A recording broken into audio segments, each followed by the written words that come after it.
Entonces, en estas tesis, ¿verdad?, se realizan muestreos de suelo en estos lotes que nosotros queremos saber cuáles son las cohortes de malezas que vienen para el ciclo siguiente, para así de esta forma poder realizar los controles de malezas pertinentes. ¿Cómo realizamos esto? Esto se realiza haciendo un muestreo de suelo.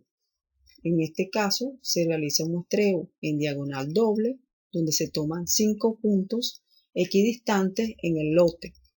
Se utiliza un tomamuestras de acero, ¿verdad?, de dimensiones de 13 por 10 centímetros por 17 centímetros, ¿verdad? Entonces allí se hace una calicata, ¿verdad?, una especie de hueco, se coloca el tomamuestra y se saca, se coloca en un saco, posteriormente se coloca en una bolsa, se identifica con el número del lote, la localidad y la profundidad del muestreo. En este caso fue de 0 a 10 centímetros. Una vez que ya tenemos las muestras, las llevamos al laboratorio de maleza, principalmente, y posteriormente al invernadero. Allí se colocan en bandejas plásticas que tienen las mismas dimensiones del tomamuestra, simulando las mismas condiciones del campo. En este caso, como se realizó en un cultivo de arroz, debemos de tener el suelo a condiciones de saturación óptima, ¿verdad?, para que salgan las cohortes de malezas que salen en el cultivo del arroz.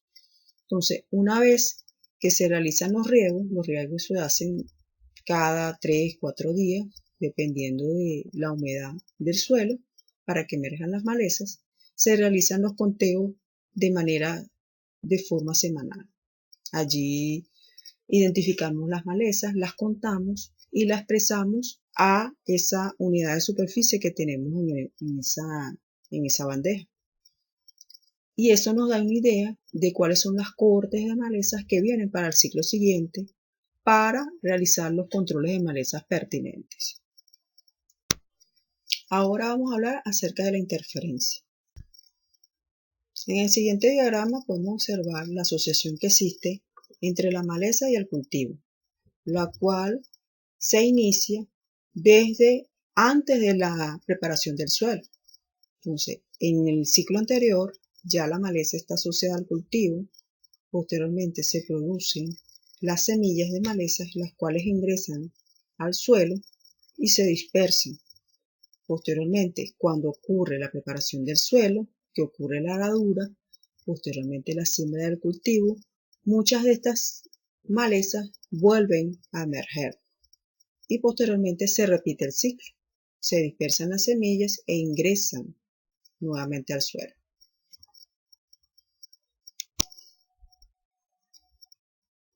¿Cómo se define la interferencia? El término interferencia negativa se refiere a las alteraciones estimuladoras, inhibidores o neutrales del crecimiento que resultan de la proximidad de otras plantas. Estas interacciones pueden ser principalmente por competencia, lo que se le conoce también como alelopolía, alelopatía, amensalismo o parasitismo.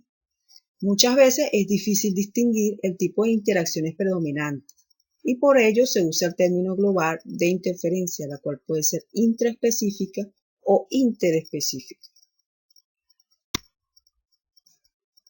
Aquí podemos observar el ejemplo de la interferencia que existe entre el Sorghum halepense y otras malezas. Entonces, en este caso hablamos de interferencia interespecífica.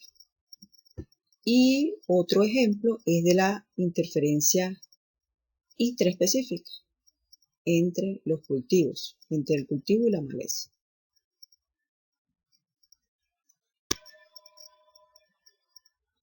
Otro concepto que debemos definir es la competencia o alelopolía. La competencia se produce entre las plantas de una comunidad cuando la demanda colectiva por uno o más de los recursos que requiere el crecimiento de estas plantas sobrepasa la oferta que hace de ellos el medio ambiente. La competencia se relaciona con los recursos de crecimiento que una planta consume principalmente por luz, agua, nutrientes, oxígeno y dióxido de carbono. Aquí vemos un ejemplo de una maleza de Cyperus rotundus compitiendo con una maleza de Amaranthus dubius, en un cultivo de maíz. Otro concepto importante es la alelopatía. La alelopatía es el efecto negativo ejercido en una planta por las sustancias tóxicas liberadas por otras plantas, las cuales interfieren así en el crecimiento de la primera. Aquí vemos un ejemplo de una planta alelopática, la cual es el Cyperus rotundo, que es sumamente alelopática. Algunos de los factores por los que compiten las plantas son el agua, los nutrientes, la luz, el espacio y posiblemente dióxido de carbono y oxígeno. Ahora vamos a hablar acerca del periodo crítico de control. La determinación del periodo crítico de control de maleza es un método de mucha utilidad en la selección de estrategias de manejo económico de malas hierbas, a fin de reducir el impacto ambiental del sobreuso de herbicidas. También podemos definirlo como es el tiempo máximo en el cual nosotros tenemos que realizar las labores de desmalezamiento para que no hayan disminuciones drásticas de los rendimientos del cultivo.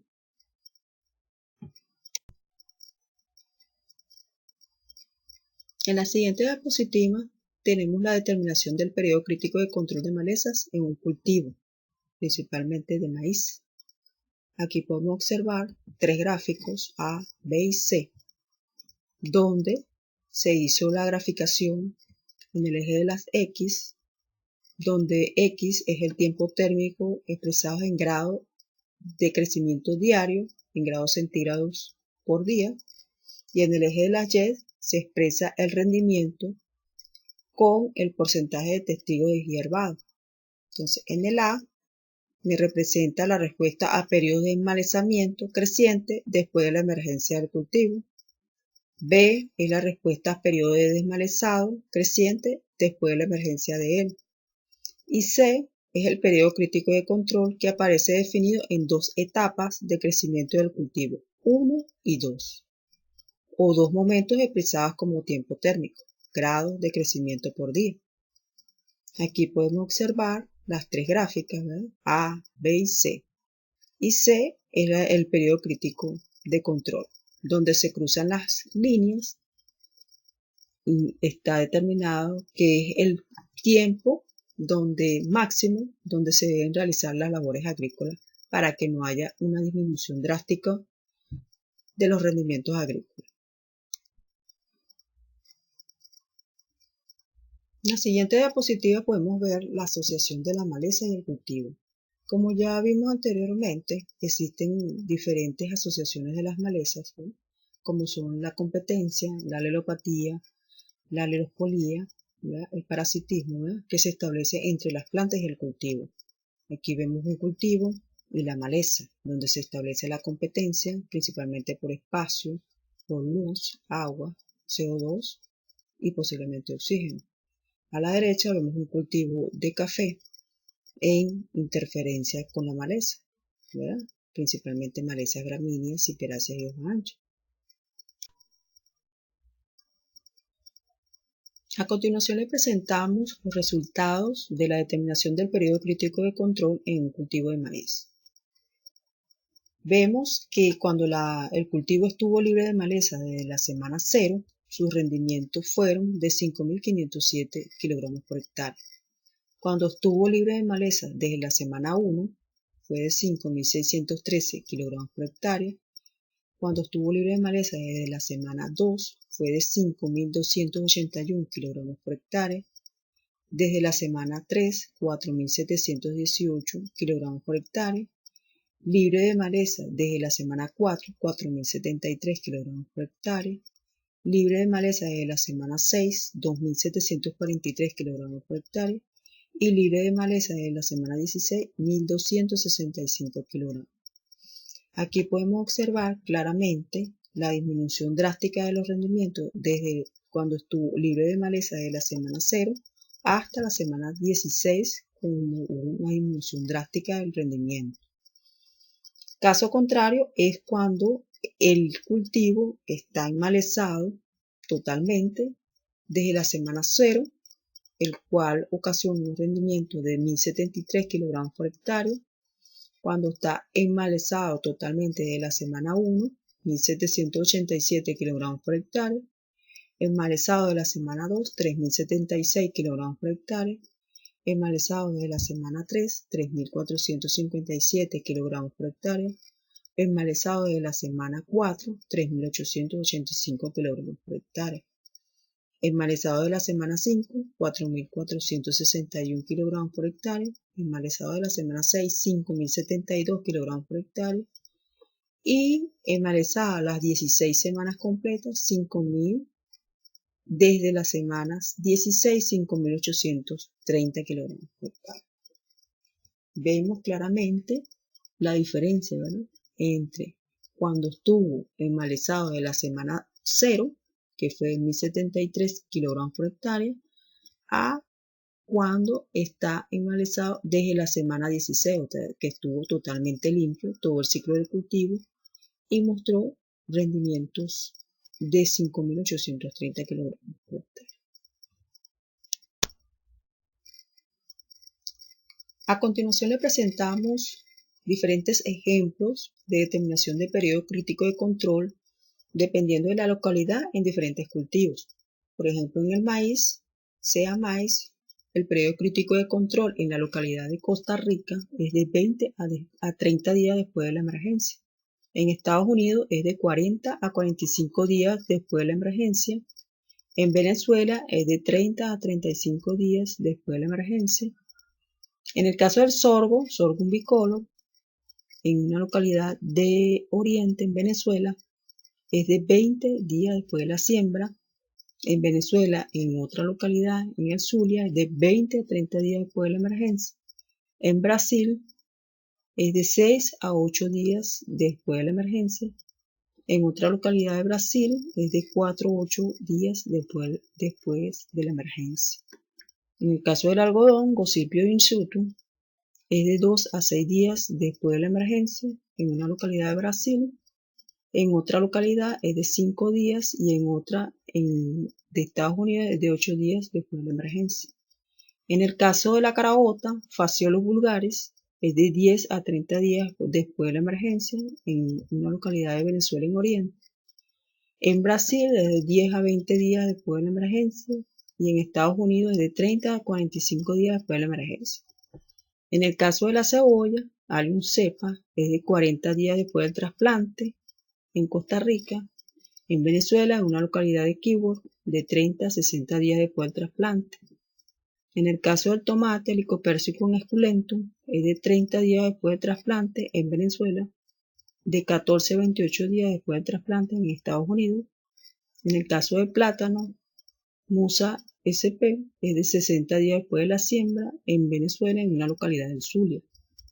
En el caso de la caña de azúcar, Saccharum officinarum, es de 100 a 120 días después del brote en Colombia, de 60 a 90 días después del brote en Argentina. Para la zanahoria, Daucus carota, es de 40 días después de la emergencia en Venezuela. En ajonjolí, Sesamum indicum, 35 días después de la siembra en España y México. En el maní, Arachis hipogea, es de 15 a 21 días después de la siembra en Venezuela, en una localidad de Oriente. Bueno, el día de hoy vimos diferentes puntos acerca de la ecología de las malezas. Vimos qué se definía como la ecología de las malezas, cuál es la importancia de la ecología para las especies de malezas, cuáles eran las interacciones que existían entre las asociaciones de malezas, como son la interferencia, la competencia, la alelopatía, la alelopolía y el parasitismo. Además hablamos acerca de la determinación del periodo crítico de control y algunos ejemplos de determinación de periodo crítico de control. Espero haya sido de su agrado y nos vemos en una próxima oportunidad.